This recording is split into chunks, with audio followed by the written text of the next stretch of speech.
Captain Lee Ji-won stood on the bridge of the exploration vessel Harmony's Edge, watching the stars through the main viewing screen. Her ship was not built for war. It carried scientists, diplomats, and cultural experts from 12 different species. Their mission was simple: make peaceful contact with any new civilizations they encountered. Today, that mission had become much more complicated. "Captain," called Lieutenant Yoon Dae-ho from the sensor station. His voice was tight with worry. "The human ship is still there. It has been following us for 3 hours." Lee Ji-won nodded. She had been watching the strange vessel on her tactical display since it first appeared. It looked nothing like the human ships in their historical databases. Those had been crude metal boxes with obvious engines and weapon systems. This thing was different. The human ship seemed to flow rather than fly. Its hull appeared to be made of some kind of liquid metal that shifted and changed as she watched. Sometimes it looked solid. Sometimes it looked like it was made of starlight. Her ship's computers could not even agree on how big it was. "Any response to our communication attempts?" she asked. "Nothing, Captain," replied Communications Officer Oh Min-ji. Her blue tentacles moved in frustrated patterns as she worked at her station. "I have sent greetings in 47 languages. Even tried the old human diplomatic codes. Complete silence, Doctor." Song Hyebin, the ship's xenobiologist, looked up from her research station. "Captain, this is very strange. According to our records, humans were always eager to communicate. They loved to talk. This silence is not normal for them." Lee Ji-won had to agree. In all the old records, humans were described as curious, friendly, and very social. They made contact with new species wherever they went. The fact that this ship was ignoring them was deeply troubling. "Movement on the human vessel," Lieutenant Yoon called out. "Something is happening to its hull." Everyone turned to look at the viewing screen. The human ship was changing shape.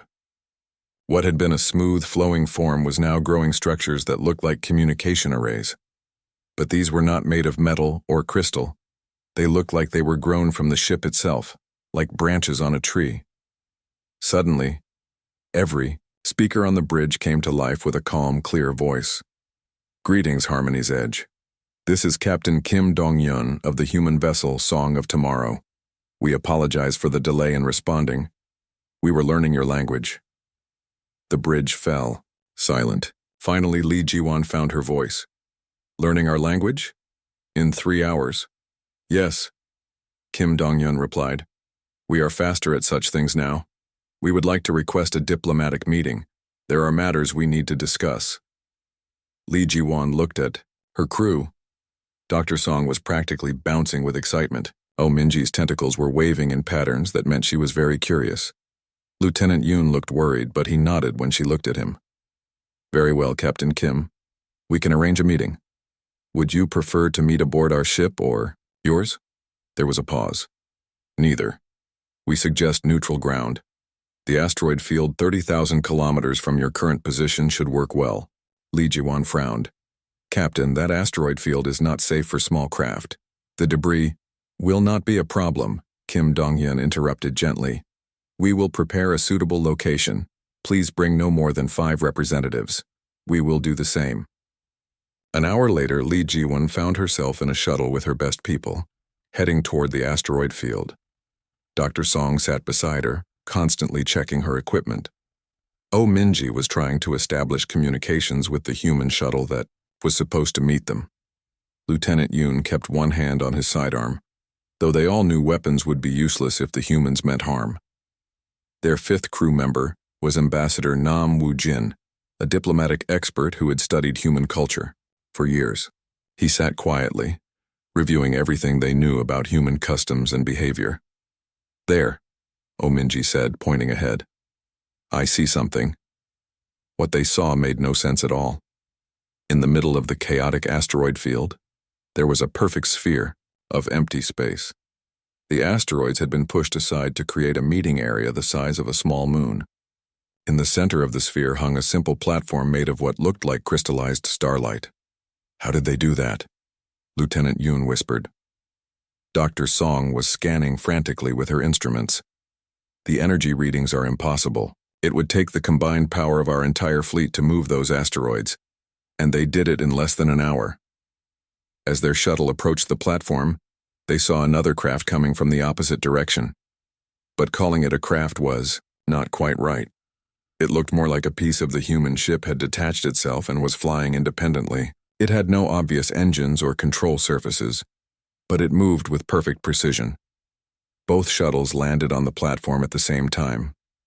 Li Jiwan noticed that despite being in the vacuum of space, she could somehow breathe normally as soon as she stepped outside. There was air here, somehow contained without any visible barrier. The human shuttle opened, and 5 figures stepped out.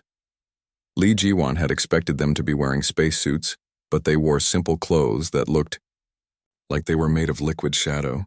They did not seem affected by the cold or vacuum of space. The man in front was tall and calm, with the dark hair and eyes that marked him as human. But there was something different about him. His movements were too smooth, too perfect. When he smiled, it was genuinely warm, but his eyes held depths that reminded Li Jiwan of looking into deep space. "Captain Li Jiwan," he said, somehow knowing who she was without being told. "I am Kim Dong-hyun. Thank you for agreeing to this meeting." "Thank you for arranging this location," Li Jiwan replied, gesturing at the impossible sphere of clear space around them. "It was no trouble," Kim Dong-hyun said, as if moving asteroids was something he did every day. The two groups faced each other on the crystal platform. Dr. Song was practically vibrating with curiosity. Ambassador Nam stepped forward to begin the formal diplomatic protocols, but Kim Dong-hyun held up a hand. "Before we begin," the human said, "you should know that we are not the same species you knew 37 years ago. We have changed." "Changed how?" Li Jiwan asked. Kim Dong-hyun looked thoughtful. "It is difficult to explain in words. We have learned to think differently, to be different. The universe is much larger and more complex than any of us realized." Before anyone could respond to this cryptic statement, alarms began blaring from both shuttles. Oh Minji's tentacles went rigid with fear. "Captain, multiple ships approaching fast, raider signatures, at least 20 vessels. The pirates had found them." Li Jiwan cursed silently. The asteroid field was known to be dangerous precisely because raiders used it as a hiding place. Her diplomatic mission had just become a death trap. "All hands prepare for emergency departure," she called to her crew. "Captain Kim, we need to leave immediately. Our ships cannot handle that many raiders." But Kim Dong-hyun did not look worried. If anything, he looked slightly sad. "Pirates," he said softly. "Even after all these years, some beings choose to hurt others for profit." The raider ships burst out of their hiding places among the asteroids, weapons already charging. They were a mixed group: stolen military vessels, converted cargo haulers, and custom-built attack craft. Against Li Jiwan's single exploration ship, they would be unstoppable. "You have 10 seconds to surrender your cargo," came a harsh voice over the communication channels. "Resist and die." Kim Dong-hyun sighed and looked at his companions. One of them, a woman with silver-streaked hair, nodded slightly. "Captain Lee," Kim Dong-hyun said calmly, "you might want to shield your eyes." "What?" Li Jiwan began. The human ship moved. It did not accelerate or turn or fire weapons. One moment it was floating peacefully beside the Harmony's edge. The next moment it was somehow in 20 places at once surrounding each raider vessel. What happened next would give Li Jiwan nightmares for years to come. The human ship did not destroy the raiders. Destruction implies that something was broken or blown apart. Instead, wherever the human ship touched a raider vessel, that vessel simply ceased to exist. Not vaporized or shattered, erased. Perfect spherical holes appeared in space where pirate ships had been moments before. In less than 30 seconds, 20 raider vessels had been reduced to 20 perfect voids in the fabric of reality. The human ship returned to its position as if nothing had happened. Kim Dong-hyun looked at Li Jiwan's shocked face with genuine sympathy. "We do not enjoy violence," he said quietly. but we will not allow innocent beings to be harmed. Dr. Song's instruments were screaming warnings. Oh Minji had fainted. Lieutenant Yoon was staring at his tactical display, which showed readings that could not possibly be real. What are you? Lee Ji-won whispered. Kim Dong-yoon considered the question carefully. We are what humanity becomes when it stops limiting itself to what seems possible, he said finally. We have a message for the Galactic Council. The territories that were ours 37 years ago remain ours. Any ships found in human space without permission will be asked to leave. We prefer not to repeat today's demonstration. He paused, looking at the places where the raider ships had been. The galaxy has 60 days to adjust its borders and its expectations. We are not the species you remember. We are something new. With that, the human delegation returned to their ship. The emergency session of the Galactic Council had been running for 3 days straight. Representatives from every major species in known space filled the great chamber of Nexus Station, their voices raised in argument, fear, and desperate planning. General, Bai Suman stood at the central podium, her human features marking her as an outsider in this hall of alien faces. She had been born on Earth 60 years ago, but had chosen exile when the transformation began. Now she commanded the military forces of the Hegemony Council, a collection of species that refused to bow to any single power. The evidence is clear, she declared, her voice carrying across the chamber through translation devices. The beings claiming to be human are not human anymore. They are something else entirely, something that threatens the natural order of the galaxy. Murmurs of agreement rippled through the assembled delegates. Admiral Choi's report had spread terror throughout civilized space. Videos of ships created from empty space, of matter reshaped by thought alone, had convinced many species that humanity had become a threat beyond comprehension. General Bai, called out Fleet Commander Lim Tae-hyung from the Orion Alliance section. You speak of threats, but Admiral Choi's report suggests they want peaceful coexistence. Perhaps we should attempt diplomatic solutions before considering military action. General Bai's expression hardened. Commander Lim, I knew these people before they became whatever they are now. I saw the signs of what they were becoming. Their transformation was not peaceful evolution. It was the abandonment of everything that makes life meaningful. She activated a holographic display showing images from Admiral Choi's visit to Earth. The flowing architecture, the ship's groan, from thought, the perfect coordination of millions of beings moving as one mind. Look at them, she continued. They have no individual will, no personal dreams, no independence of thought. They are a hive mind pretending to be a civilization, and they want to transform the rest of us into the same soulless collective. Queen Zara of the Hive buzzed indignantly. General, as someone who actually lives in a collective consciousness, I find that offensive. There is nothing wrong with shared minds. But you chose that existence, General Bai replied. Your species evolved naturally into collective thinking. The humans forced this change upon themselves, and now they want to force it upon others. At the back of the chamber, Dr. Ryu So-young worked quietly at her portable laboratory. She was one of the galaxy's leading experts on consciousness and evolution, and she had been studying the data from Admiral Choi's mission for days. What she had discovered filled her with both wonder and terror. The human transformation was not just technological. According to her analysis, they had somehow learned to exist partially outside normal space-time. That explained their impossible abilities. They could manipulate matter and energy because they were no longer entirely bound by the same physical laws that governed everyone else. But there was something else in the data, something that worried her even more. The energy signatures from human space showed patterns that were expanding. Whatever effect allowed humans to reshape reality was slowly spreading beyond their borders. Dr. Ryu, whispered her assistant, a young Altarian named Hyun Min-hee. Your readings are getting stronger. The human effect is definitely expanding. Dr. Ryu nodded grimly. If her calculations were correct, within 50 years the entire galaxy would be within the zone where human consciousness could rewrite physical laws. Whether that was intentional or not, it meant that nowhere would be safe from human influence. Back at the podium, the debate continued. Chancellor Drex of the Trade Federation was arguing for economic solutions. Perhaps we can reach an accommodation, he suggested, his four arms gesturing diplomatically. The humans clearly have capabilities we lack. If we can establish trade, relationships, surely we can find mutual benefit. Trade with beings who can create anything they want from empty space?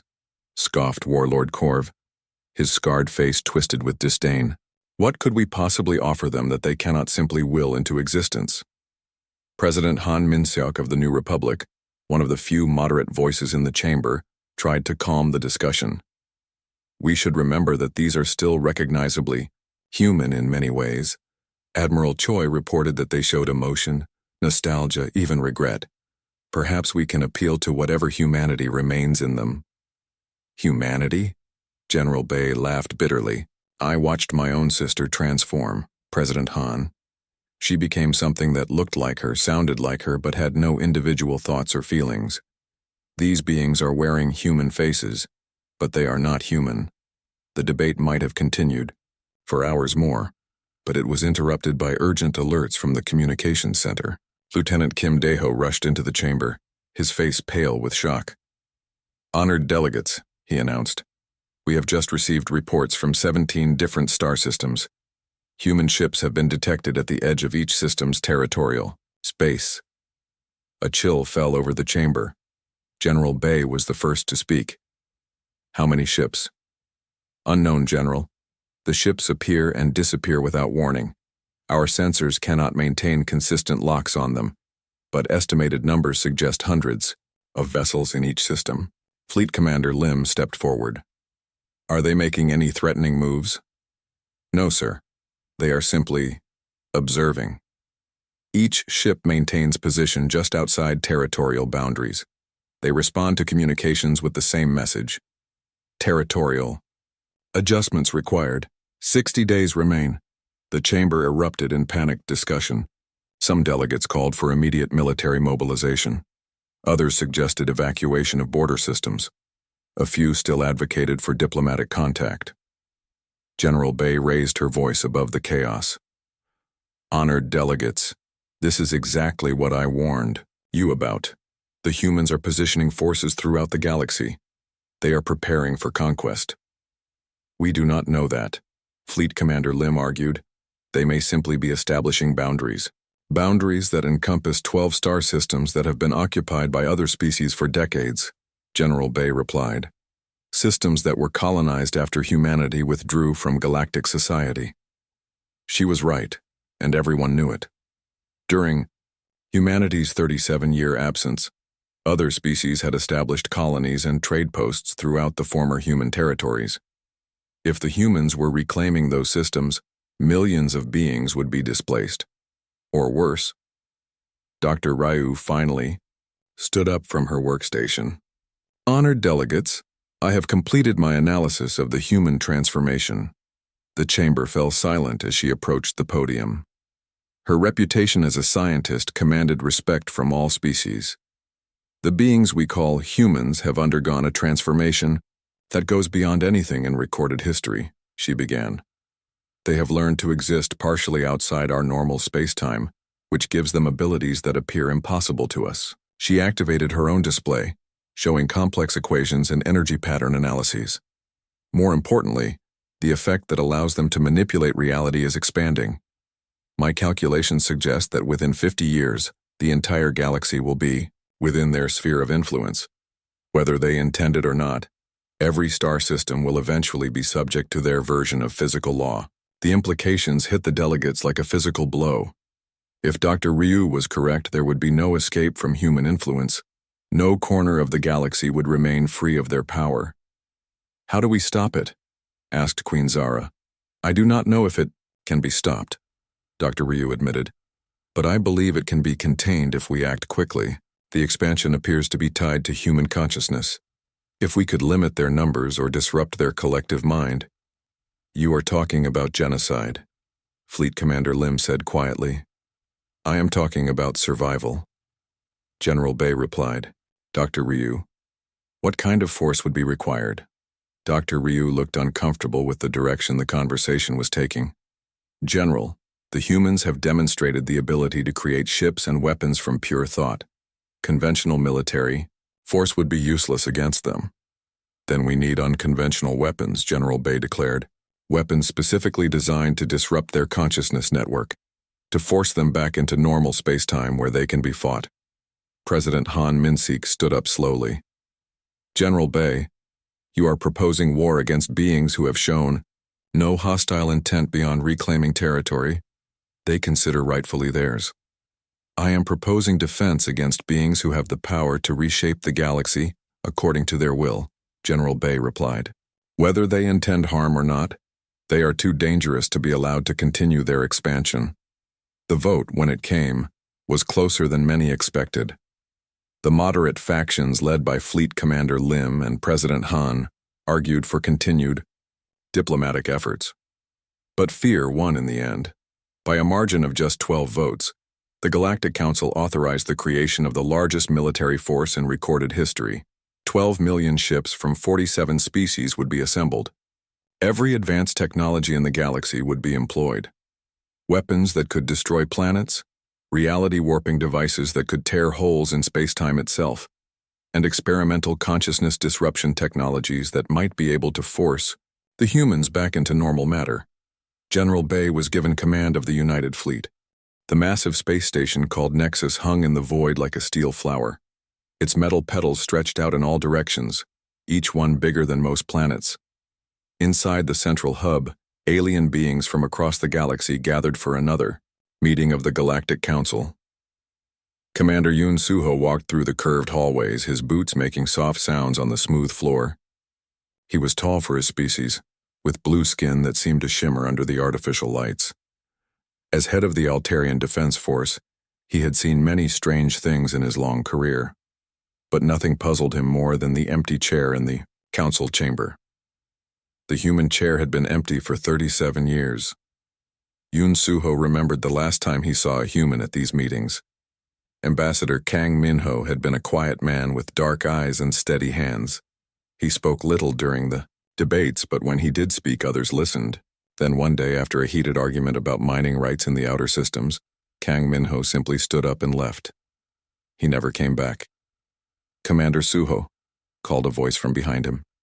He turned to see Dr. Park Nari approaching. She was one of the few beings in the galaxy who studied human behavior. Her green tentacles moved in patterns that showed she was excited about something. Dr. Park, Suho nodded. You look like you have news. I do, she said, her large black eyes gleaming. I have been studying the human territories for months. Something very strange is happening there. They walked together toward the council chamber. Other delegates were already gathering. The Zephyrians floated near the ceiling, their gas-filled bodies pulsing with different colors.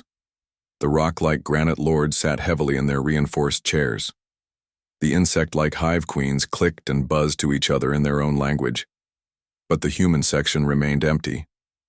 What did you find? Suho asked as they took their seats. Dr. Park activated a holographic display in the center of the room. A three-dimensional map of the galaxy appeared, showing all the known star systems. The human territories were marked, in blue, 12 star systems along the outer rim of the galaxy. Look at this, Dr. Park said, pointing to the blue areas. For 37 years, we have received no communications from any human colony. No trade ships, no diplomatic messages. Nothing. We know this already, rumbled Granite Lord Vex, his voice like grinding stones. The humans have clearly destroyed themselves. It is what happens to violent species. That is what we all thought, Dr. Park continued. But I sent scanning probes to the edge of human space. What I found changes everything. The holographic display zoomed in on one of the human systems.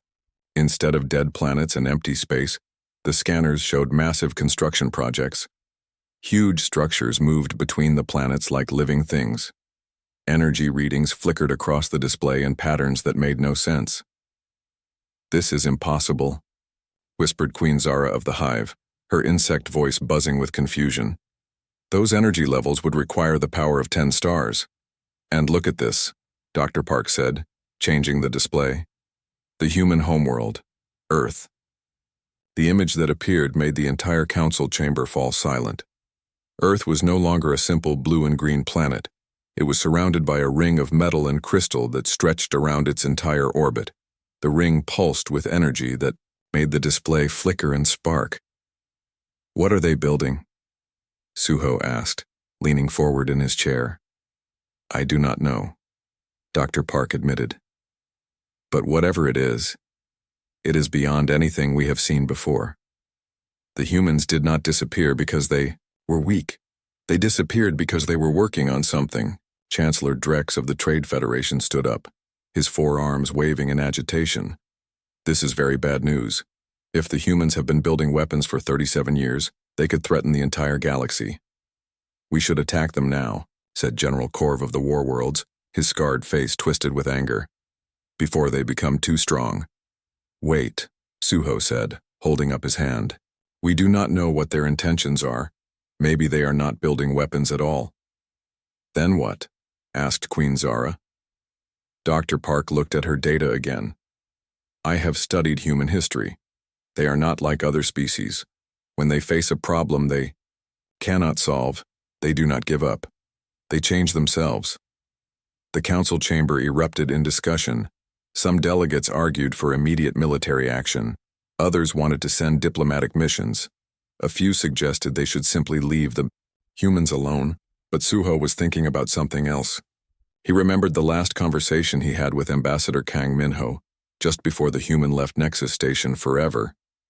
"The universe is bigger than we think," Kang Minho had said, "and we are smaller than we want to believe.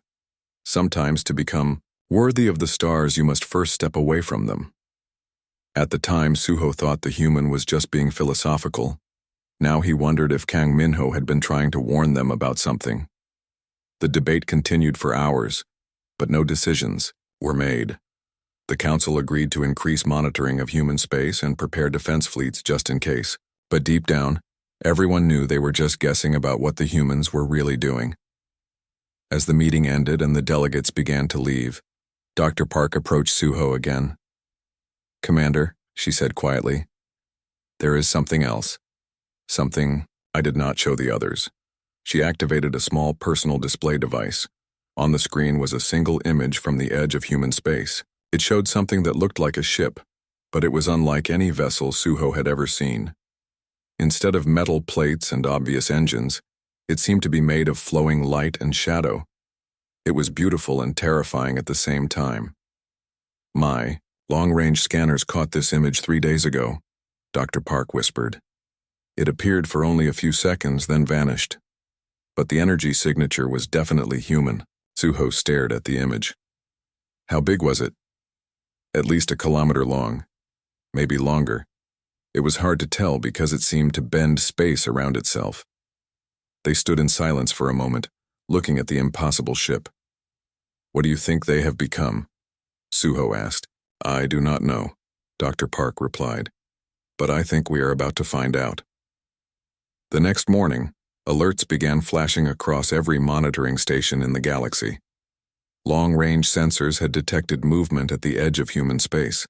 Not just one ship, but dozens of them. They were moving toward the inner systems, toward civilized space. The humans were coming back. Suho stood on the observation deck of Nexus Station, looking out at the stars. Somewhere out there, beyond the reach of normal sensors, humanity was returning after 37 years of silence. He did not know what they had become during their long absence. He did not know what they wanted or what they planned to do. But he knew one thing for certain: the galaxy was about to change forever.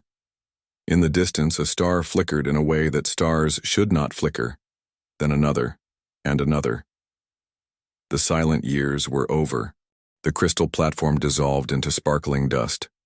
The asteroid slowly drift Admiral Choi Sung-min had commanded fleets across the galaxy for over 40 years. He had seen gas giants turned into ring worlds, watched stars being moved to create better trade routes, and witnessed the birth of artificial life forms. Nothing in his long career had prepared him for what he was seeing now. Earth's solar system had been completely transformed. "This cannot be real," whispered Dr. Lim Soyoung from her position at the science station. She was the expedition's lead physicist, and her instruments were giving her readings that violated every law of physics she knew. The human homeworld was no longer just a planet orbiting its star. Earth was now encased in a massive ring structure that surrounded the entire orbit.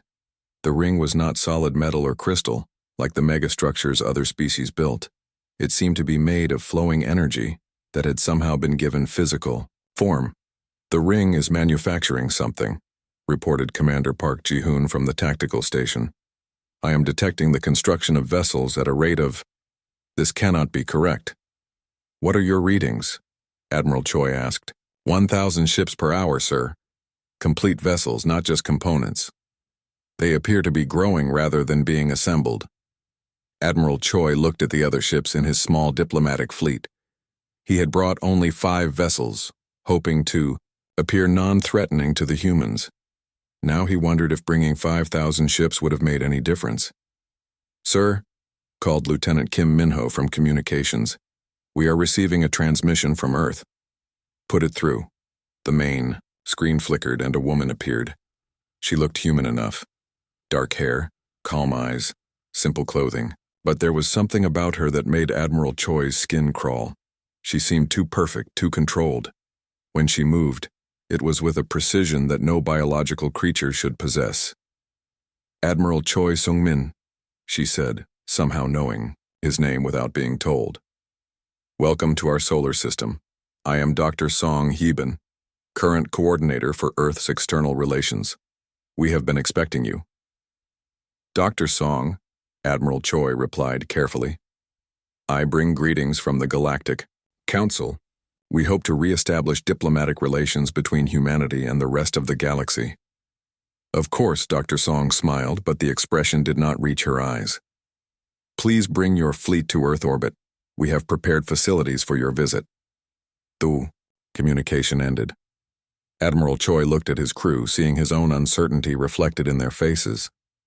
"Sir," Dr. Lim said quietly, "my scans of the Earth ring are showing impossible energy outputs. Whatever they are building there requires more power than our entire civilization uses." "And Mars," added Commander Park. "The planet appears to have been hollowed out. The entire interior has been converted into some kind of computational matrix. The processing power would be equivalent to every computer in the galaxy working together." Admiral Choi ordered his small fleet toward Earth. As they approached, the scale of the human transformation became even more overwhelming. The ring around Earth was not just one structure. It was millions of interconnected modules, each one the size of a city. Ships flowed between them like blood cells through arteries. But it was not just the size that disturbed him.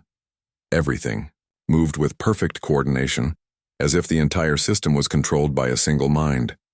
There were no traffic controllers, no navigation beacons, no communication chatter between ships. Everything simply knew where to go. "Docking bay opening directly ahead," Lieutenant Kim reported. "They are guiding us in with— I am not sure what this is. It is not a tractor beam. Our ship is just moving on its own." The docking bay was inside the ring structure itself. As their ships settled onto landing platforms, Admiral Choi could see that the bay was not built. It had been grown. The walls curved and flowed like living tissue, but they were made of some kind of crystalline metal that pulsed with inner light. A delegation was waiting for them as they disembarked. Dr. Song Hee-bin stood with 4 other humans, all of whom had that same unsettling perfection. They wore simple clothes that seemed to change color and texture as Admiral Choi watched. "Welcome to Earth," Dr. Song said, gesturing for them to follow her. "I imagine you have many questions." They walked through corridors that reshaped themselves as they moved. The walls flowed aside to create doorways, then sealed again behind them. The floor adjusted its texture to provide perfect traction for each species in the diplomatic party.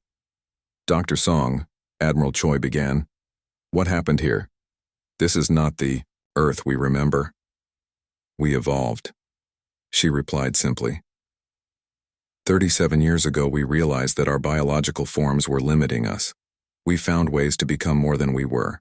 They emerged onto an observation deck that gave them a view of the entire solar system. Admiral Choi gasped. Every planet had been changed. Mars was indeed hollow. its red surface now a thin shell covering a massive computational core. The gas giants had been surrounded by energy collection arrays that turned their atmospheric storms into power. Even the sun looked different.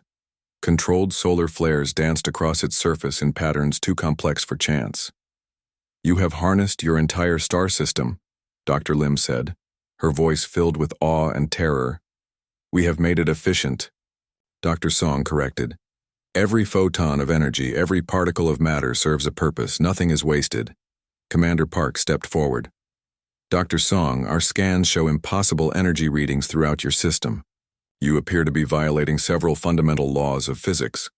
Dr. Song's smile became genuinely amused for the first time. "Commander Park, you assume that the laws of physics are absolute? They are not.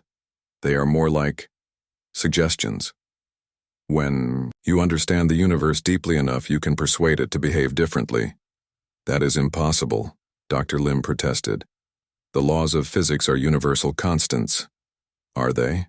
Dr. Song raised her hand, and suddenly the metal rail of the observation deck flowed like water, reshaping itself into an intricate sculpture. Then it returned to its original form. "Within human space, matter responds to human will. Energy obeys, human command. Time moves at the pace we choose." She turned to face the delegation directly. "We did not just advance our technology, Admiral. We rewrote the fundamental rules of reality as they apply to us." Admiral Choi felt a chill run down his spine. "How is that possible?" "By understanding what consciousness really is," Dr. Song replied. "For billions of years, biological life has treated the mind as a product of the brain. But consciousness is not produced by matter. It is a fundamental force of the universe, like gravity or electromagnetism. Once we learned to harness it properly, everything became possible." Another human stepped forward. Admiral Choi recognized him from the historical records. Captain Nam Woo-jin, though he looked exactly the same as he had 40 years ago. "Every human is now connected to a quantum consciousness network," Nam Woo-jin explained. "We share thoughts, knowledge, and capabilities instantly across any distance. What one of us learns, all of us know. What one of us can do, all of us can do." "That sounds like you have lost your individuality," Commander Park said. "Not lost," Nam Woo-jin replied. "Enhanced.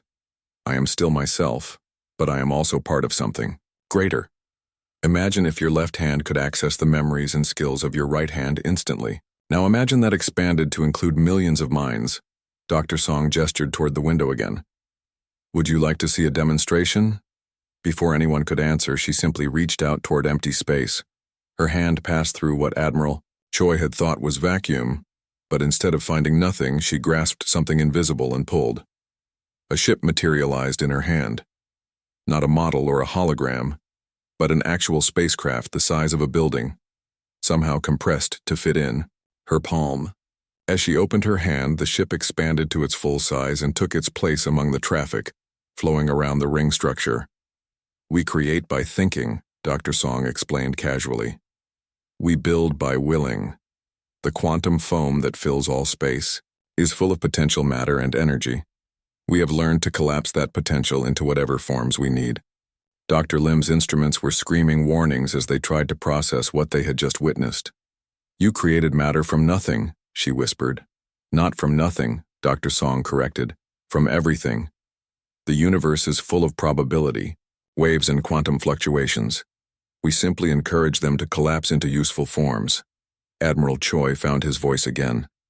"Why did you withdraw from Galactic Society? Why spend 37 years in isolation?" Dr. Song's expression became sad. "Because we knew what we would become would terrify the rest of the galaxy. We hoped that if we gave other species time to advance, perhaps when we returned, we could meet as equals. But we have not advanced enough," Admiral Choi realized.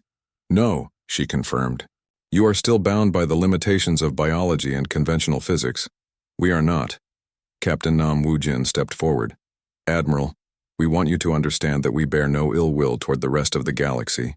We simply want to coexist peacefully." "Then why build war machines?" Commander Park asked. "Our intelligence reports suggest you have weapons that could destroy entire star systems." We have the capability to defend ourselves, yes, Dr. Song admitted, but we prefer not to use force. Violence is inefficient.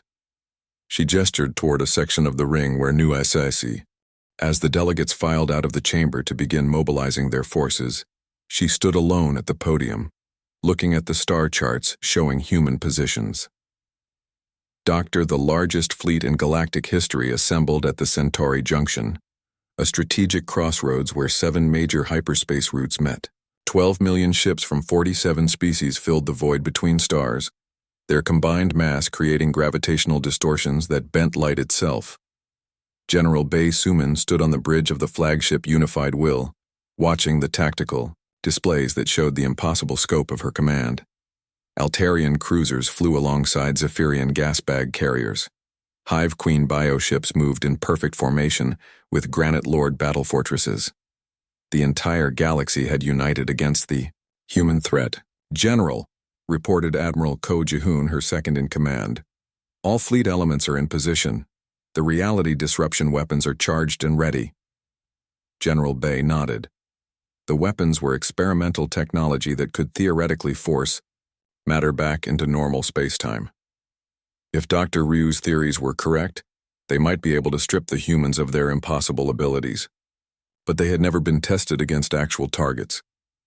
Any sign of human forces? She asked. Negative, General. Our long-range sensors show no movement in human space. It is as if they are waiting for us to come to them. Or they are preparing a trap, General Bei muttered. She knew from her youth on Earth that humans were excellent at strategic planning. Whatever they were doing during this quiet period, it would not be good for the attacking fleet. General, called communications. Officer Lim Jae-hyun, message from the Galactic Council. President Han wishes you luck and reminds you that the goal is to contain the human expansion, not to commit genocide. General Bei almost smiled. Tell President Han that wars rarely go according to the plans of politicians. The order to advance came at 800 Galactic Standard Time. The massive fleet moved toward human space in a formation that stretched across several light years. They had chosen the Centauri system as their primary target, because it was one of humanity's oldest colonies and was lightly defended according to their intelligence. They were wrong about the defenses. As the galactic fleet dropped out of hyperspace, at the edge of the Centauri system they found 12 human ships waiting for them. Just 12 ships against 12 million. Admiral Ko looked at his sensors and frowned. General, those readings cannot be correct. Each human vessel is showing energy signatures equivalent to our entire fleet. How big are they? Approximately 1 kilometer each. But the energy output. It is as if each ship contains the power of a star. General Bei studied the tactical display. The human ships were arranged in a perfect sphere around the system's primary star. They were not moving to intercept the attacking fleet, they were simply waiting. Open communications, she ordered. The main screen flickered to life, showing the face of a young human man with calm, dark eyes. General Bei recognized him from the intelligence files, Captain Kim Dong-yun, who had been present at the first human contact in decades. General Bei, he said with what seemed like genuine sadness, we had hoped it would not come to this. Captain Kim, she replied, you have given us no choice. Your expansion threatens the freedom of every species in the galaxy. We seek only to reclaim what was ours and to exist peacefully alongside our neighbors. But you have chosen to bring weapons of war into our space. General Bei gestured at the display showing his 12 ships. You are outnumbered 1,000,000 to 1, Captain. Surrender now and we can discuss terms. Captain Kim's expression became even sadder. General, you still do not understand what we have become. Numbers mean nothing when reality itself obeys your will. The communication ended. General Bei gave the order to attack. What followed was not a battle in any conventional sense. It was a demonstration of the difference between beings bound by physical law and beings who could rewrite those laws at will. The galactic fleet opened fire with everything they had. Planet-killing weapons that could crack worlds released their fury. Reality disruption devices tore holes in space-time itself. Energy beams that could melt asteroids lanced out toward the human ships. None of it mattered. The weapons simply stopped working when they came within range of the human vessels. Energy beams turned into harmless light. Missiles forgot how to explode. The reality disruption devices disrupted nothing but their own targeting systems. Then the human ships responded. Admiral Ko watched his sensors in disbelief as the human vessels began to move. They did not accelerate or turn. They simply appeared in new positions, surrounding groups of allied ships like predators herding prey. "How are they moving like that?" he demanded of his science officer.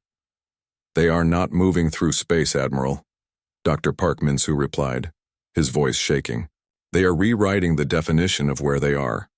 One moment they exist at point A, the next moment they have always existed at point B." The human ships began their work with surgical precision. They did not destroy the Allied vessels in the conventional sense. Instead, wherever a human ship focused its attention, Allied vessels simply stopped being warships and started being something else. A squadron of Altarian cruisers found themselves transformed into passenger liners, their weapons replaced with luxury cabins and dining facilities. A formation of hive bioships discovered that they were now exploration vessels, their warforms restructured into scientific laboratories. Some ships were not transformed, but simply edited. Weapon systems vanished as if they had never existed. Engine cores were replaced with flower gardens. Command centers became art galleries displaying the history of their crew's civilizations. "They are not destroying us," Admiral Ko whispered in amazement and horror. "They are changing what we are." General Bay watched in fascination as millions of ships found themselves converted from instruments of war into tools of peace, exploration, and culture. It was brilliant and terrifying at the same time. The humans were not killing their enemies. They were transforming them into allies. "General," called Lieutenant Yoon from the communications station, "I am receiving surrender requests from over half our fleet. They say their ships will no longer respond to military commands." "Impossible. Ships do not decide to surrender on their own." "These ones do, General. The human modifications have given them independent thought.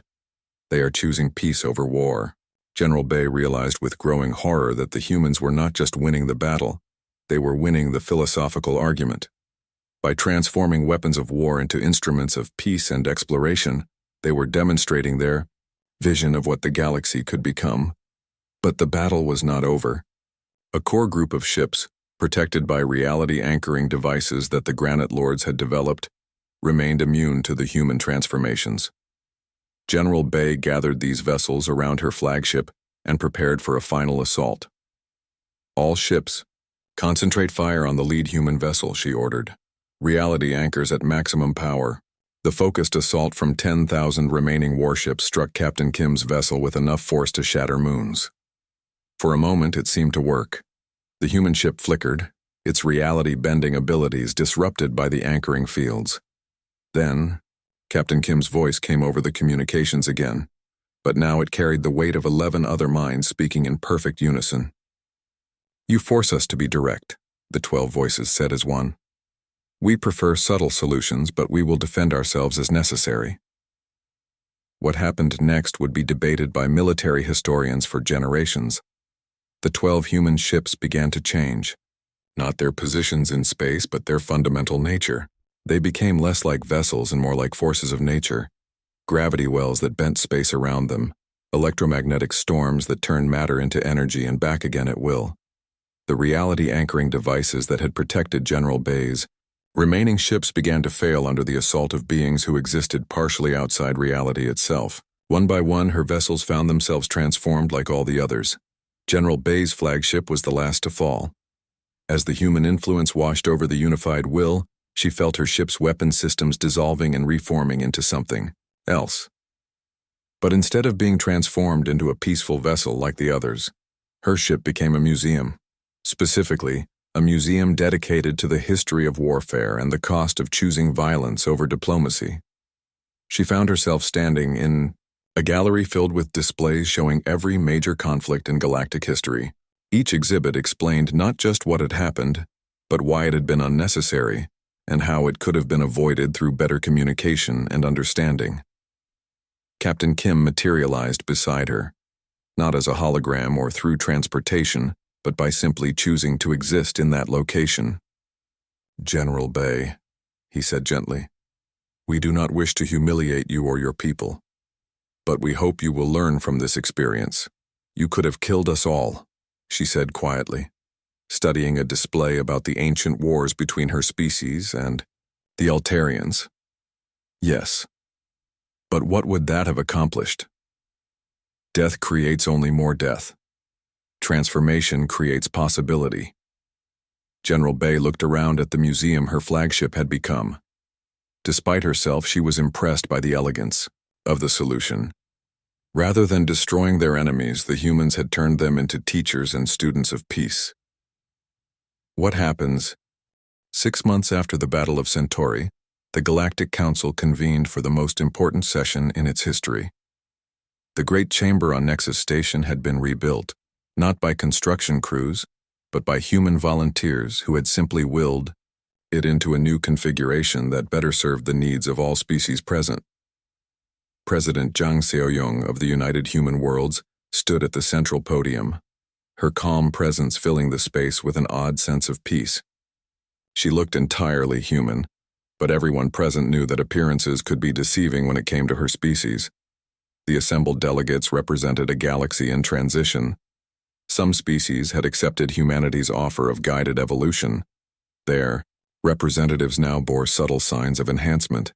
Altarians whose blue skin shimmered with new depths, Zephyrians whose gas-filled forms pulsed with controlled energy patterns, even a few granite lords whose stone bodies had been infused with crystalline matrices that allowed for faster thought. Others remained unchanged, having chosen independence over integration. They sat in their traditional sections, watching the proceedings with mixtures of fear, curiosity, and stubborn defiance. "Honored delegates," President Jang began, her voice carrying clearly to every corner of the chamber without need for amplification. "We gather today to establish the new order that will govern our shared galaxy." General Bai Suman, now serving as representative for the non-aligned resistance, stood up from her section. Since the battle, her role had changed from military commander to diplomatic advocate for species that refused human enhancement. "President Jang," she said, "before we discuss any new order, I want the record to show that many species consider your actions an act of aggression against galactic sovereignty." "Your objection is noted, General Bay," President Jang replied, without anger. "But I would ask you to consider the results of our actions. How many beings died in the Battle of Centauri?" "None," General Bay admitted reluctantly. "How many were injured or made homeless?" "None." "How many lost their property or their freedom?" General Bay hesitated. This was the difficult truth she had been grappling with for months. Despite transforming millions of warships and their crews, the humans had been scrupulously careful to preserve the rights and dignity of everyone involved. "None were permanently harmed," she conceded. "Then perhaps we should discuss what was gained," President Jang continued. "Dr. Cheon Hyunjun, would you present your findings?" A man who looked to be in his 30s but whose eyes held the wisdom of centuries approached the podium. Dr. Cheon had been one of humanity's leading scientists before the transformation and had become something far greater afterward. "Honored delegates," he began. 6 months ago, this galaxy was plagued by 17 ongoing conflicts, 43 territorial disputes, and countless smaller disagreements that cost lives and resources every day. He activated a holographic display showing the galaxy as it had been before human intervention. Red areas marked regions of conflict and tension. Today, 15 of those conflicts have been resolved through mediated dialogue. The remaining 2 are in active peace negotiations. 39 of the territorial disputes have been settled through the creation of new habitable worlds that satisfy all parties' needs. The display changed, showing the current state of galactic affairs. The red areas had shrunk dramatically, replaced by green zones of cooperation and blue areas of active development. More significantly, Dr. Cheon continued, We have begun to share our understanding of consciousness as a fundamental force. Species that have chosen to work with us have gained capabilities they never imagined possible. Ambassador Quan Minjae of the Enhanced Altarian Republic stood to address the chamber. Her blue skin now contained patterns of light that shifted as she spoke, reflecting her emotional state and the depth of her thoughts. 6 months ago, my people were facing extinction due to a plague that was destroying our neural pathways, she said. Traditional medicine could not help us. But with human assistance, we have not only survived, we have evolved beyond our previous limitations. She gestured, and a small star appeared in her palm. Not a hologram, but actual controlled fusion that she maintained through pure will. We are still Altarian, she continued. We have not lost our culture or our identity, but we have gained the ability to exist in harmony with the universe in ways our ancestors could never have dreamed. Fleet Commander Lim Tae-hyung, who had been one of the moderate voices before the war, stood from the Orion Alliance section. His people had chosen partial integration, accepting some human enhancements while maintaining their independence. President Jiang, he said, while we appreciate the benefits that human guidance has brought, many of us remain concerned about the long-term implications of your expansion. Dr. Ryu So-young's predictions about the spread of human influence have proven accurate. Our entire galaxy is now within what you call the consciousness field that allows your reality manipulation. President Jiang nodded thoughtfully. Commander Lim raises an important point. Yes, our influence has expanded throughout the galaxy. But this was not a conquest. It was a natural result of consciousness recognizing its own potential. She paused, looking around the chamber at the mix of enhanced and unenhanced beings. The field you speak of does not control anyone. It simply makes it possible for conscious beings to interact with reality in more direct ways. Those who choose to use these capabilities can reshape matter and energy. Those who prefer to remain unchanged can continue exactly as they were. But the option for neutrality is gone, General Bay pointed out. Every being in the galaxy now exists within your sphere of influence, whether they chose it or not. That is true, President Jiang admitted. But consider the alternative. Without this expansion, consciousness would have remained forever limited by the boundaries of biology and physics. Entire civilizations would have eventually stagnated and died. We have offered the galaxy a path to growth that has no limits. Dr. Ryu So-young, who had been studying the human transformation since its beginning, requested permission to speak. Her research over the past months had led her to conclusions that surprised even herself. Honored delegates, she began, I have spent years fearing what humanity had become. But my recent studies have shown me something remarkable. The human transformation was not unique, it was inevitable.